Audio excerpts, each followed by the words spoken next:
हर रोज एक नई कहानी देखने के लिए चैनल को सब्सक्राइब करें और बेल आइकन को दबाना ना भूलें। नित्या की शादी प्रीतम से हो जाती है। नित्या बहुत खूबसूरत होती है और उसके ससुराल में उसकी सास कमला और उसका ससुर उमाकांत भी उसे बहू नहीं बेटी की तरह मानते थे। नित्या के हाथ का बना खाना तो सबको बेहद पसंद आता। ये लीजिए माँ जी, आज इतने सारे पकवान के साथ साथ आपकी मनपसंद फिरनी भी बनाई है मैंने, खाइए। हाँ, इसकी खुशबू से ही पता चल रहा है कि ये कितना लाजवाब होने वाला है स्वाद में। अरे वाह जी वाह, क्या खाना बनाया है। इस आलू पूरी को खाकर तो मुझे मेरी दाई माँ की याद आ गई। सच में तुम्हारे हाथों में साक्षात माँ अन्नपूर्णा का वास है। सदैव सौभाग्यवती भव बिटिया। थैंक यू माँ जी, थैंक यू पापा जी। दरअसल मैं बचपन से ही लगभग चौथी कक्षा से ही मम्मी को खाना बनाते हुए देखती आ रही हूँ और फिर बड़े होने के बाद खुद से रोज़ नई नई डिशेस बनाती हूँ। अच्छा लगता है, बहुत अच्छा लगता है कुकिंग मुझे। Nitya, I am very much proud of you. तुम बाकी लड़कियों की तरह नहीं हो, तुम अनोखी हो। मैं बहुत नसीब वाला हूँ जो मुझे तुम जैसी बीवी मिली। सब कुछ कुशल मंगल चल रहा था, लेकिन धीरे धीरे दिन गुजरते जाते हैं और नित्या को एलोपेशिया की बीमारी हो जाती है, जिससे उसके बाल झड़ने लगते हैं। वो बहुत घबरा जाती है। ये क्या, मेरे बाल इतने झड़ क्यों रहे हैं? कहीं कोई मेडिकल इशू तो नहीं? सभी घरवाले भी चिंतित हो जाते हैं। डॉक्टर को दिखाने पर पता चलता है कि नित्या को एलोपेशिया की बीमारी है। जब इम्यून सिस्टम बॉडी के हेयर फॉलिकल्स पर अटैक करते हैं तभी एलोपेशिया होता है। इसका ट्रीटमेंट हो सकता है, लेकिन बहुत पैसे और समय लगता है उसमें। एलोपेशिया पेशेंट के मेंटल, फिजिकल, इमोशनल हर एक एस्पेक्ट पर हावी हो जाता है। लेकिन डॉक्टर, मैं जल्दी ठीक तो हो जाऊंगी ना? मेरे बाल वो फिर से आ जाएंगे ना? बताइए ना डॉक्टर। हाँ डॉक्टर जी, बाल तो फिर से आ जाएंगे, but as I said, time and money दोनों इन्वेस्ट करना होगा। दिन ब दिन नित्या के बाल झड़ते जाते हैं और वो अब पूरी तरह गंजी हो चुकी थी। उसके सर पर एक बाल नहीं बचा था। गली मोहल्ले में सभी उसका खूब मजाक उड़ाते और उसकी निंदा किया करते, और उसके कारण प्रीतम, कमला और उमाकांत को भी लोगों के कड़वे ताने सुनने पड़ते। क्यों कमला बहन, कैसे है तुम्हारी गंजी बहू? अरे भाई, रात में जब वो निकलती है तो ऐसे लगता है गली में चांद निकला है। अरे उमाकांत भाई साहब, हम आपको बता दे रहे हैं, अपने बेटे की दूसरी शादी करा दो। अरे गंजी बहू रखोगे तो कहीं पर मुंह दिखाने लायक नहीं रहोगे। गंजापन पनौती का प्रतीक है। बहू ने घर में आते ही बीमारी ला दी, मतलब सोचिए कितनी अपशकुनी है वो। उमाकांत और कमला किसी को भी मुंह दिखाने के लायक नहीं रहते। उनका सर हर जगह शर्म से झुक जाता है। वहीं दूसरी ओर प्रीतम को भी ऑफिस में बहुत ताने मिलते हैं। क्यों प्रीतम, तुम तो बहुत अपनी बीवी के साथ रोज रोज फोटोज और वीडियोस पोस्ट किया करते थे। अब क्या हुआ? बीवी गंजी हो गई तो फोटोज और वीडियोस पोस्ट करने पर लॉकडाउन लग गया। बिल्कुल सही कह रही है अनन्या। बेचारा प्रीतम, यार तेरे पे बड़ी दया आती है। तेरे नसीब में ही ऐसा क्यों यार। प्रीतम भी किसी को कुछ बोल नहीं पाता। नित्या को हर रोज आईने में अपना गंजा सर देख बहुत बुरा लगता। ये मेरे साथ ही क्यों हुआ भगवान जी, मेरे साथ ही क्यों? मैं इस हालत में नहीं जी सकती मैं। नित्या फूट फूट कर रोती है। उमाकांत, कमला और प्रीतम नित्या का दर्द समझते हैं और उसे प्यार और स्नेह देने की बजाय उससे दूरी बनाने लगते हैं। कमला नित्या का सारा सामान पैक करके उसे घर से बाहर निकाल देती है। नित्या सर पर पल्लू ओढ़ लेती है और रोते हुए कहती है, ये आप क्या कर रही हैं माँ जी? मेरा सामान यूं इस तरह बाहर क्यों फेंक दिया आपने? पापा जी, प्रीतम।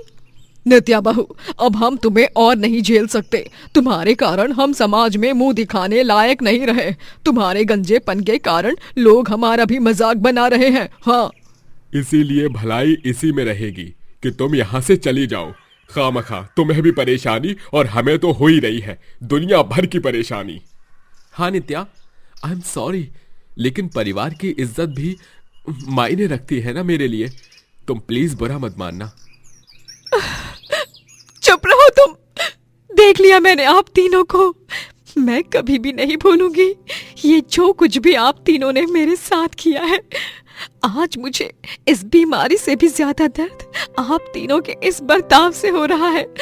मैंने कभी नहीं सोचा था कि आप लोग मेरा इस कदर साथ छोड़ दोगे। बेचारी बेसहारा नित्या अपना सामान लेकर वहां से चली जाती है। गली में चलते वक्त तो वो पल्लू ओढ़कर अपना सर ढकने की कोशिश करती है और आस पड़ोस के सभी लोग उसे घूर घूर कर हंसते हैं और बातें बनाते हैं। रोते रोते वो अपने मायके में अपनी दादी अम्मा के पास चली जाती है। नित्या का इस दुनिया में उसकी अम्मा के अलावा और कोई नहीं था। 6 साल पहले ही उसने अपनी माँ, अपने पिता और अपने बड़े भाई को एक बॉम्ब ब्लास्ट में खो दिया था। जब वो सारी बात अपनी अम्मा को बताती है तभी अम्मा की भी आंखें भर आती हैं। रो मत बिटिया, तेरी अम्मा है ना तेरे साथ। मैं रखूंगी ख्याल अपनी फूल सी बच्ची का। तूने मुझे ये सब क्यों नहीं बताया पहले? अम्मा, मुझे लगा कि आप टेंशन ले लोगे और बेकार में आपकी तबीयत भी खराब हो जाएगी। ना बेटिया, मैं अभी भी अपनी पोती को संभाल सकती हूँ। उतनी ताकत और हौसला है मुझ में। चल, मैं जल्दी से चूल्हे पर कुछ पकाती हूँ। तुझे भूख लगी होगी ना बाबू? नहीं नहीं अम्मा, आप आराम कीजिए, मैं बनाती हूँ कुछ। नित्या स्वादिष्ट खाना बनाती है और अम्मा उसे अपने हाथों से खाना खिलाती है।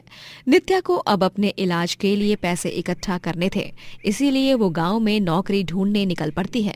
लेकिन 3 दिन लगातार यहाँ से वहाँ नौकरियों का इंटरव्यू देने के बाद भी उसे कहीं पर नौकरी नहीं मिलती। वो बहुत दुखी हो जाती है। निराश मत हो बिटिया, सब ठीक हो जाएगा। मेरे पास कुछ जेवर हैं, उन्हें गिरवी रखकर थोड़े बहुत पैसे आ जाएंगे। क्यों ना हम? नहीं अम्मा, मैं आपके जेवरात नहीं नहीं नहीं, मैं नहीं लूंगी। मुझे कुछ और करना होगा। मैं यूं हाथ पर हाथ धरे नहीं बैठ सकती।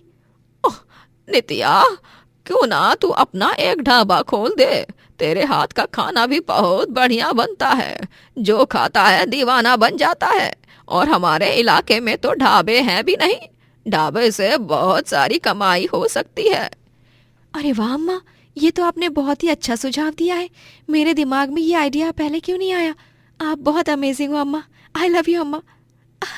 अरे आई भी लव यू मेरी प्यारी बिटिया। भगवान तुझे खूब तरक्की दे और तू जीवन में बहुत आगे बढ़े। नित्या अपना ढाबा खोलती है और वहां पर तरह तरह के स्वादिष्ट खाना बनाकर बेचने लगती है। ग्राहकों को उसके हाथ का खाना बहुत ज्यादा पसंद आता और सभी उसकी भरपूर प्रशंसा करते। एक रात नित्या जब ढाबे को बंद करके जा रही होती है तभी वहां पर 2 गुंडे आ जाते हैं। अरे मैडम, सुना है आप बहुत पैसा कमा रही हो अपने इस नए ढाबे से, जरा हमें भी दे दो। अरे दुनिया भले ही आपके गंजेपन का मजाक उड़ाती हो, लेकिन हम तो आपके और आपके खाने के बहुत दीवाने हैं और साथ ही आपके पैसों के भी। दोनों गुंडे वहां दरवाजे के अंदर घुसकर ड्रॉर में से पैसे चुराने लगते हैं। तभी वहां पर प्रीतम आकर नित्या को बचा लेता है और गुंडों को बहुत पीटता है। उमाकांत और कमला भी पुलिस के साथ वहां आते हैं। पुलिस उन गुंडों को गिरफ्तार करके ले जाती है। नित्या, मुझे माफ कर दो नित्या। मैं, माँ और पापा तुम्हारे दर्द को छोटा और हमारी इज्जत को ज्यादा मान देने लग गए थे। लेकिन हमें अपनी गलती का एहसास हो गया है नित्या बहू। चलो अपने ससुराल फिर से चलो। मैं तुमसे हाथ जोड़कर माफी मांगती हूँ नित्या बहू। जाने अनजाने में हुई इस भूल के लिए हमें माफ कर दो। नित्या उन तीनों को माफ कर देती है और फिर अपने ससुराल चली जाती है। अम्मा भी उसके साथ ही रहने लगती है। नित्या गंजी होकर भी दुनिया से ना शर्माए या डरे हुए ढाबा चलाती है और सभी उसका खूब ख्याल रखते। और वक्त के साथ वो ठीक हो जाती है और देर से ही सही, लेकिन उसके बाल फिर से उग जाते हैं। रतनपुर कहकर एक गांव में मनोरमा अपने छोटे बेटे ओमकार के साथ रहती थी। पति उदय की मृत्यु के बाद वो घर से खाना बनाकर घरों घरों तक टिफिन पहुंचाकर अपनी टिफिन सर्विस से पैसे कमाने लगी और इस तरह दिन रात खून पसीना एक करके वो कड़ी मेहनत करती और अपने बेटे ओमकार का और अपना पेट पालती। चलो अब बस और 10 टिफिन बाकी है, फिर मैं मेरे ओमी के लिए उसकी मनपसंद खीर बनाऊंगी। आज उसका जन्मदिन है। मनोरमा अपने बेटे ओमकार को किसी भी चीज की कमी महसूस नहीं होने देती। वो रात रात भर जागकर अगली सुबह की तैयारी करती। सब्जियां काट कर रखना, आटा गूंद कर रखना, ये सब करते करते आधी रात बीत जाती। फिर सारे टिफिन पैक करके दिन में तपती धूप में गांव में घरों घरों तक जाकर वो सभी को टिफिन देती। धन्यवाद मनोरमा, ये लो तुम्हारे पैसे। तुम्हारे हाथ का खाना बहुत स्वादिष्ट होता है। जी करता है खाते ही जाओ, खाते ही जाओ। अगली बार फिर से मंगाऊंगी। जी धन्यवाद। ओमकार को और आगे पढ़ने के लिए मनोरमा दुगना तिगुना मेहनत करती है और पैसे इकट्ठा करके उसे शहर पढ़ने भेजती है। बड़े होने के बाद ओमकार को शहर में ही एक अच्छी कंपनी में नौकरी मिल जाती है और वो शहर में ही सेटल हो जाता है और उसे एक अमीर लड़की मिलती है जिसका नाम शनाया होता है। ओमकार और शनाया दोनों शादी कर लेते हैं और ओमकार ये सब मनोरमा को बताता तक नहीं है। गांव में इस डब्बे में मोती चूर के लड्डू हैं और इस डब्बे में बेसन के। ओमी को बिना बताए मैं जा तो रही हूँ, कहीं वो नाराज तो ना हो जाए। पहले ही वो फोन पर बहुत ही कम बात करता है। खैर अब तय किया है तो जाकर ही रहूंगी। आज के सारे टिफिन ऑर्डर्स मैंने पहुंचा दिए हैं। चलो अब कुछ ही देर में ट्रेन का समय हो जाएगा। मनोरमा रेलवे स्टेशन जाकर ट्रेन आने का इंतजार करती है। वो बेटे को मिलने के लिए बहुत उत्सुक थी।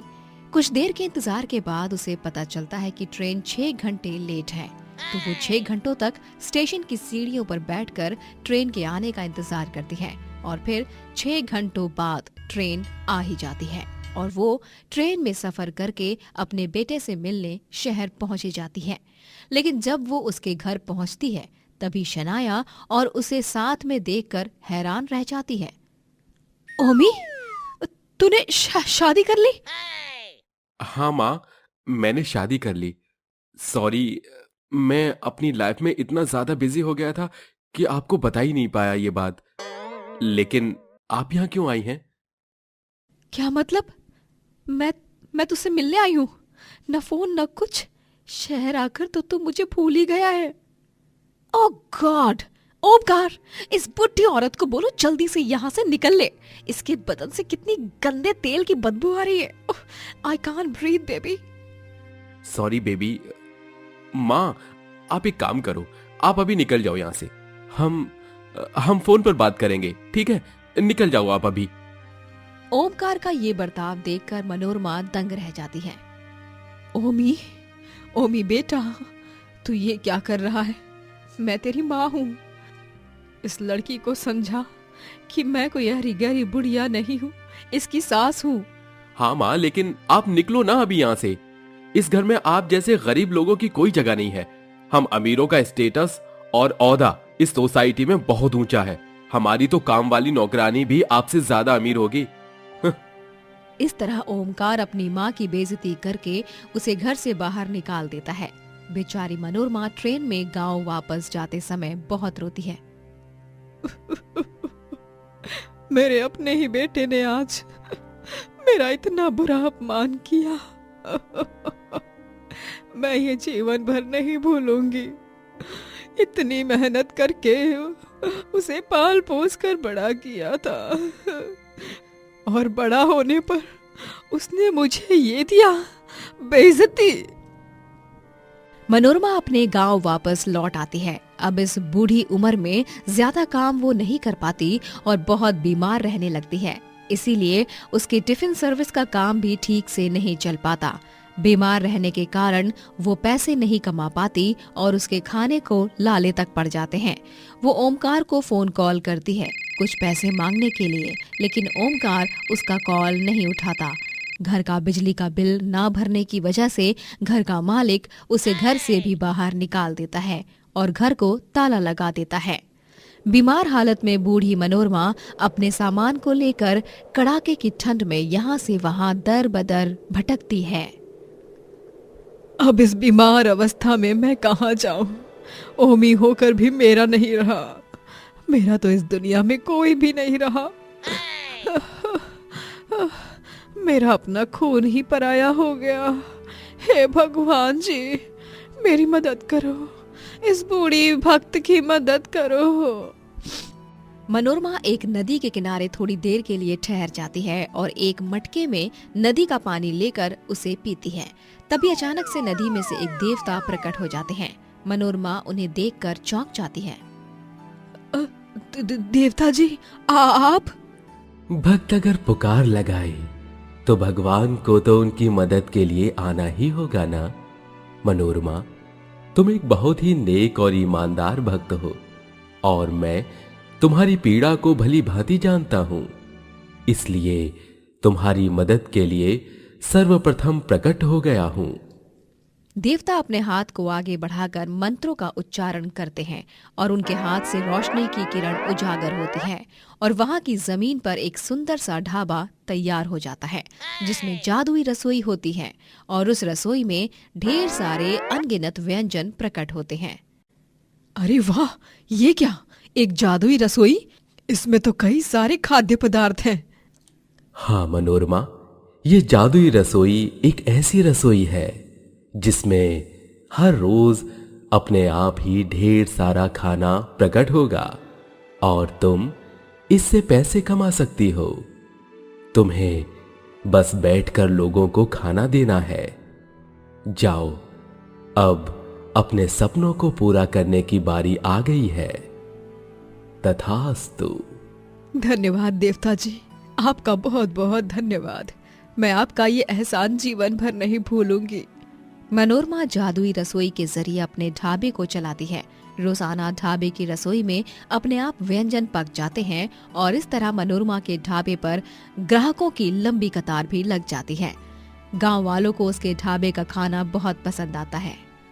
धन्यवाद मनोरमा काकी, आज इस खाने को खाकर मन तृप्त हो गया।